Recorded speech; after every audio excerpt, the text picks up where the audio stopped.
और बात कोरोना की, पटना हाईकोर्ट ने कोरोना से होने वाली मौतों के अलग अलग आंकड़े बताने पर बिहार सरकार को आड़े हाथों लिया है। दरअसल वहां पर मुख्य सचिव जो हैं, उन्होंने जो हलफनामा दिया वो पटना प्रखंड आयुक्त के हलफनामे से बिल्कुल अलग है। दोनों में मौत का अंतर जो है वो काफी ज्यादा है। मुख्य सचिव के हलफनामे में बताया गया कि मार्च से अब तक बक्सर में सिर्फ 8 मौतें हुई हैं, लेकिन प्रखंड आयुक्त के दफ्तर के हलफनामे में बताया गया कि 5 मई से 14 मई के बीच चार धाम घाट पर 789 शवों का अंतिम संस्कार हुआ है। तो ये देखिए कि फासला कितना ज्यादा है, कहां पे 8 मौतें और कहां 789। तो 789 शवों का अंतिम संस्कार हुआ है, ऐसा भी आंकड़ा है। अब जजों ने मुख्य स्वास्थ्य सचिव से 2 दिन में सारे तथ्यों के साथ नई रिपोर्ट रखने को कहा है। हाल ही में बक्सर में 70 से ज्यादा शव तैरते मिले हैं नदी में, जिनका पोस्टमार्टम कराया गया और जिनका डीएनए सुरक्षित रखा गया है। हमारे साथ मनीष कुमार जुड़ रहे हैं, नेशनल एडिटर न्यूज। मनीष, ये जो फासला है मौतों के आंकड़ों में वो बहुत ज्यादा है और जाहिर है कि कहीं कुछ लीपापोती हो रही, कुछ छुपाया जा रहा है। अब इसके ऊपर सख्ती है कोर्ट की तरफ से, और इस बीच में लगातार नदियों में शव जो हैं तैरते हुए वो मिल रहे हैं। इस मामले पर काफी सख्ती दिखाई गई है, इसके क्या विस्तार हैं और अब आगे क्या इस पर एक समय सीमा में नई रिपोर्ट देने के लिए भी कहा गया है?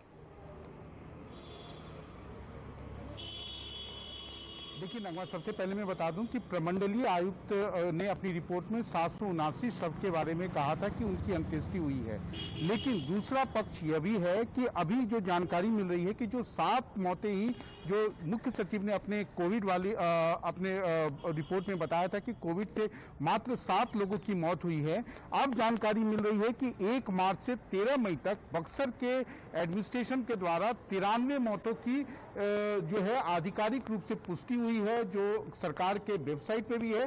तो ये लगता है कि मुख्य सचिव को कहीं ना कहीं किसी ने गलत जानकारी दी या गलत एफिडेविट पे उनसे साइन लिया गया, जिसके कारण ये पूरे भ्रम की स्थिति है। दूसरी बात यह है कि बक्सर का जो वो मोक्ष धाम है जहां पर लोग अंत्येष्टि के लिए आते हैं, वहां पर बक्सर के अलावा और भी कई जिले से आते हैं नगमा, लेकिन उसके जो वहां पर अधिकारी हैं या जो वहां पंडित हैं, उनका कहना है कि अप्रैल और मई के महीने में हर दिन 200 से अधिक अंत्येष्टि हुई। हालांकि इसमें सारे लोग जो जिनकी मौत हुई वो कोविड से नहीं, ऐसी कोई पुष्टि नहीं है, लेकिन हाँ ये काफी एबनॉर्मल था, क्योंकि अमूमन वहां पर 30 से 40 शव ही हर दिन जो है अंत्येष्टि के लिए आते रहे हैं। नगमा, तो मनीष, भोपाल से हमारे सहयोगी अनुराग द्वारी ने इस तरह की रिपोर्ट्स भेजी हैं कई बार, जहां पर आंकड़ों में बहुत फासला है। जो आप कह रहे हैं कि जरूरी नहीं कि सारी मौतें जो हैं वो कोरोना से हुई, लेकिन क्या कोरोना से मरने वालों की अंत्येष्टि अलग जगह पर नहीं होती है? उनके आंकड़े अलग अक्सर होते हैं।